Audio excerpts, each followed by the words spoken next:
Hi everybody, and welcome back to our channel that we have been absent from for a long time. What you see is what you get. This is two very exhausted mothers. For those that have been following our story would know that we ran into quite a complex, hard birth, and that is why we haven't really been able to do a video, because Ryan decided to arrive unexpectedly. For those that don't know what happened with him, we will do another video, basically just surrounding the births of both the kids and how that went and how we felt and all of that. But now we are 6 months on. Actually, thinking about it, the last video we did, it was that night that I posted that video that my waters broke, which was weird. I remember we had just posted that video. I climbed into bed, edited the video, posted it, and boom, Her waters exploded. literally. But we'll get to that. So where we are now, the kids will be 6 months. Ryan tomorrow, and Piper on the 24th. So yeah, it's we've definitely come a long way. It's been a wild ride. Yeah, been a very wild ride. We've obviously got a lot to tell you guys and a lot to inform you of what's been happening. The kids are sleeping now, so that's why we thought we would do the first video, just to like get back into the swing of things. Answering a couple of questions that you guys have had. Well, there was one or two people in particular that wanted to know about how we're doing. So just looking at one person here, KDCH on Instagram wants to know about Ryan's development and if he's been affected by HIE. Again, we'll do a video on all of that with Ryan, but just an update with him. He's doing remarkably well.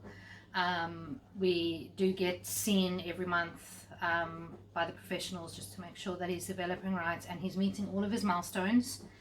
There's not really any signs of brain damage at all, which is very reassuring for us. He does have a shake that may or may not stay. We'll have to see how it goes, but we've noticed that it has gotten a bit better over time.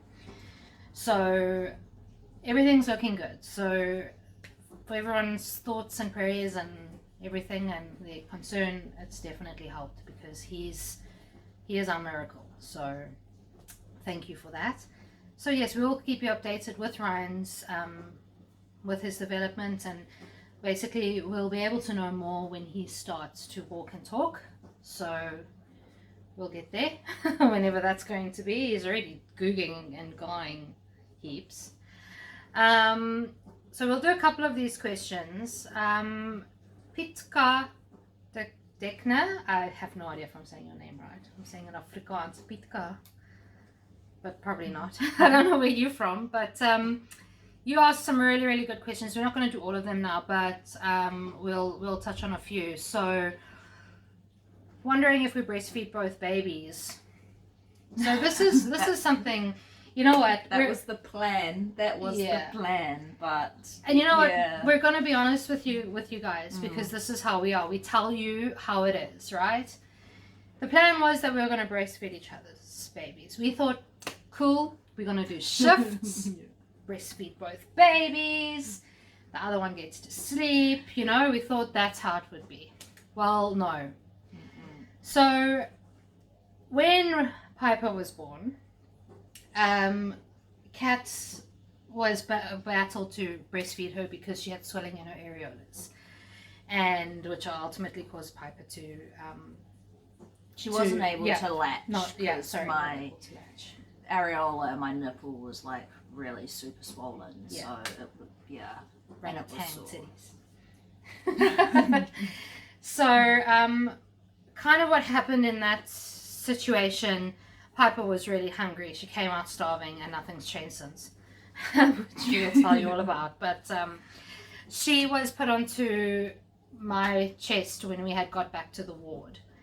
And considering that I hadn't held Ryan, let alone breastfeed Ryan, let alone anything like that, I had Piper put on me. She was sweating, screaming, very unhappy. There was just, I remember the room being very chaotic, and she was very rough. Like, we called her the shark in the beginning, because even for cats she was rough. And I don't know if it was that, but that put me off or mentally did something, but I was just not able to breastfeed. So I wasn't able to breastfeed Piper again, and I did breastfeed Ryan. Trust me, I gave it a try. I was persevering in NICU and doing it every day, pushing, and I just couldn't do it. So it breaks my heart that I wasn't able to at least breastfeed Ryan. But breastfeeding each other's children is not as easy as you would think. I don't know if it's maybe different for couples who one got pregnant and then the other one got pregnant later. But being pregnant at the same time with your child, there's just something about that connection, or I'm not really sure. It's hard to explain, but that's just how we felt. So I've been pumping. I'm now starting to stop with my pumping, so I'm trying to pump every 2 days. But I have kept it up till now, which I'm kind of happy about. Kat's been breastfeeding, so she can tell you how she feels about the thought of breastfeeding Ryan. But like it was obviously wasn't the start that we expected, so that sort of interrupted what we thought was going to happen anyway. But it's just a bit weird. Like I don't feel comfortable. It makes me sort of feel uncomfortable even thinking about like latching him to me. I can't really explain it, but I just don't. It just makes me uncomfortable, and I wouldn't even want to have him latch onto me.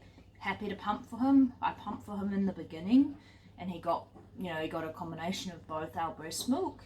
Happy to feed him, no worries, like bottle, everything like that. But there's some sort of like weird thing that it's your own biological child that you sort of want to feed and share that with. Like it's odd. It's strange, because it's not like you don't want to feed your child. It's just it just feels a bit uncomfortable, and we both sort of have felt the same way. And I always feel a bit sorry for Taryn in the beginning, because it was hard just to have and it was a bit weird for me as well to have my childhood just come out, just popped onto my partner's boob. So it wasn't sort of a pleasant experience for both of us. Yeah. So the kids have had each other's breast milk, like no problem. Each other's breast. Yeah. Oh yeah. Yeah. Like, I was like, We've also tried each other's breast milk as well. Don't tell me you haven't done it, okay? We've all tasted breast milk. And your husbands have sucked from the source, we know. But I bet you haven't been sprayed in the face with your partner's breast milk. Yeah, I did that in the shower on numerous occasions. Sprayed her in the face. They're awesome. They're like weapons. So I hope that explains the breastfeeding situation. And let us know if there's anyone else out there that's been in a situation similar to us, whether you're pregnant together at the same time, breastfeeding each other's children. How was that for you? And also maybe if it was different if you guys were pregnant separately, because maybe if I was, or if Kat was pregnant and had Piper and I wasn't pregnant, I might have been able to breastfeed her, maybe. I don't know. I wouldn't know. So if anyone's had that sort of thing happen, let me know. But people might be wondering, like, how can you breastfeed if you haven't had a baby? You can induce lactation. So if there are any lesbian couples out there that want to stimulate a supply for your partner's baby, biological baby, you can just speak to your doctor, and you guys can do that. I know of couples that do that. So yeah, that's the gist of that. The next question was how long to breastfeed. So I've spoken about my pumping. Ryan's on formula, so over to you. So I've been going exclusively for 6 months now. I probably hope just to keep going to a year, I would say. Depends obviously when I go back to work, which will be sort of around the 9-month mark, where she's at and if I can actually pump at work for her, or whether she has formula in the middle of the day and I just breastfeed morning and night. But I plan to go to a year because then they can both have cow's milk at a year after that. So I'll probably give up, I'd say, at a year, and plus when they're walking and talking, I think that's probably okay to get rid of it then. But I plan, hopefully plan to go. Don't mind me. No, that's right. Hopefully plan to go to a year, but both the kids, we just recently started them on solids as well, so they've been doing really well with that too, which is nice. We've done some baby rice, so they're going to have some butternut tomorrow too, so we're starting to incorporate that into their diets, and they both seem to be loving it. Especially Piper.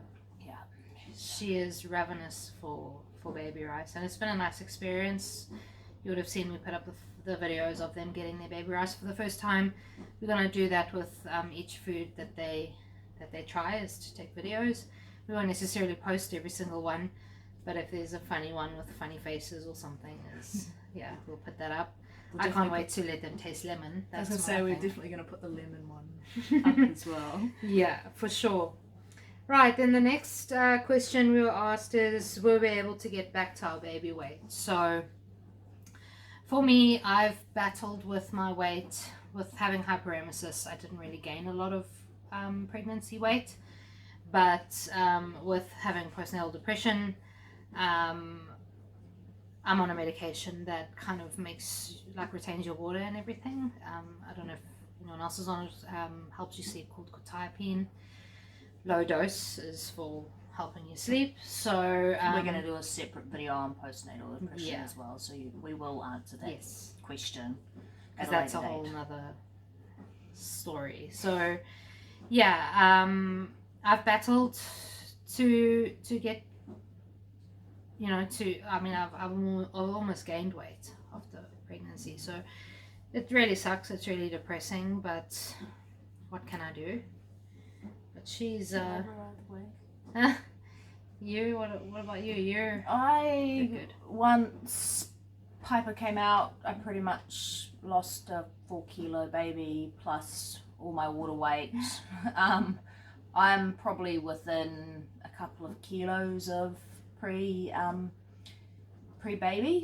After, I think breastfeeding as well has helped me, and obviously I had quite a lot of anxiety too, and I wasn't eating a lot, so that probably also contributed to my weight loss as well. So I'll explain obviously all of that when we get to the other baby videos, but we're trying to keep active too, which helps. Drink a lot of water, eat pretty nutritious food. Well, we can eat now, and we will talk about that too, is what we thought was really good to prep before the babies come, because we have some good tips for you guys as well in terms of making the first 3 months a lot easier. And then what we may do is leave it at that for now. We could quickly touch on who the better sleeper is. Well, so Piper was an absolute angel, sleeping through from 5-6 weeks, sleeping through the night, giving Cat amazing sleep. Ryan was Satan's spawn for me. Wow. He was awake every 2 hours, easy. His longest stretch of going without having sleep was 17 hours. And it was an absolute nightmare. I was very, very sleep deprived. It was definitely difficult, and whether it was the HIE or not, we don't know if that could have caused it. I don't know if there's anyone out there who has an HIE baby, and if they let me know what they think and if their babies had any issues. But came 4 months, and it was, I swear, it was like a light switch. So from waking up every 2-3 hours all the time, I got really sick with flu, not COVID, don't worry. And I said to Ryan, Kat, this is when Kat was in hospital for her depression. I said to Ryan, I was like, buddy, please, like, if there's any night I need you to sleep properly, it's tonight. I swear that night he slept the entire night through. I woke up at like 8 o'clock and he was still sleeping, and I was like, what the hell? So from that night, he's been sleeping through. But then about 2 weeks ago, I would say, Piper has been giving Kat a lot of grief. So I think it's a combination of different things with her. She's cutting a tooth. She was super starved. And I think I was probably missing a few of her tired cues as well. So she was going to be a little bit later. So actually last night has been really good. They're both in bed at the same time now, which is perfect. We've done solids, we've done bath, they're in bed, and she only gave me one wake up, so she's sort of back to what she was doing previously. So I think for her it was a combination of different things, and it's really a massive puzzle in terms of, you know, could it be this, could it be that, and we're at the time now where they are starting solids, they are teething, they are going through growth spurts, they're having massive movement, development phases and things like that too. So yeah, she's sort of back to her one wake up, which is perfect. So they completely switched.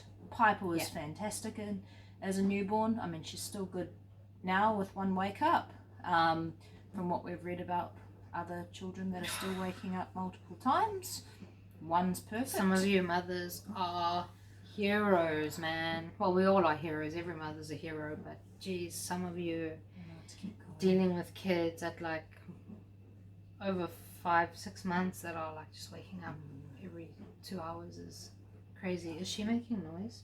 No. No. Sorry, I thought I heard the monitor.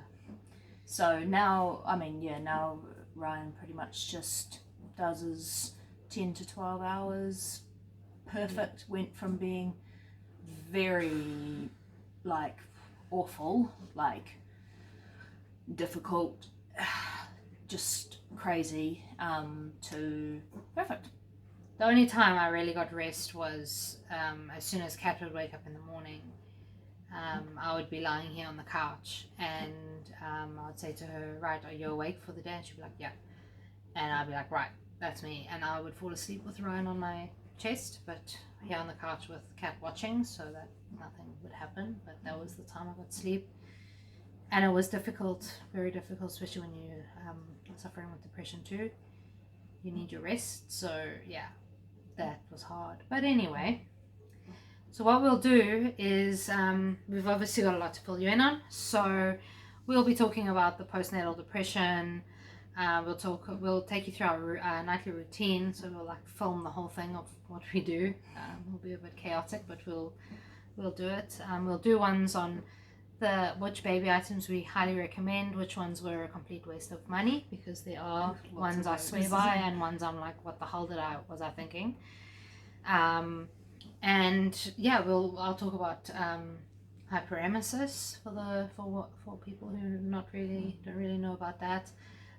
Just heaps to come, and then of course we're going to be doing a lot more videos that incorporate the babies, and we'll do an introduction. Yeah, we'll do an introduction. Sorry, they are sleeping now, and we're probably going to go to bed too. So yeah, lots to come for sure. But yeah, thank you for everyone's support. Thank you guys for following us, and we do hope that our content helps some people that are going through the same journey or wanting to go through the same journey. Yeah, we definitely love you guys.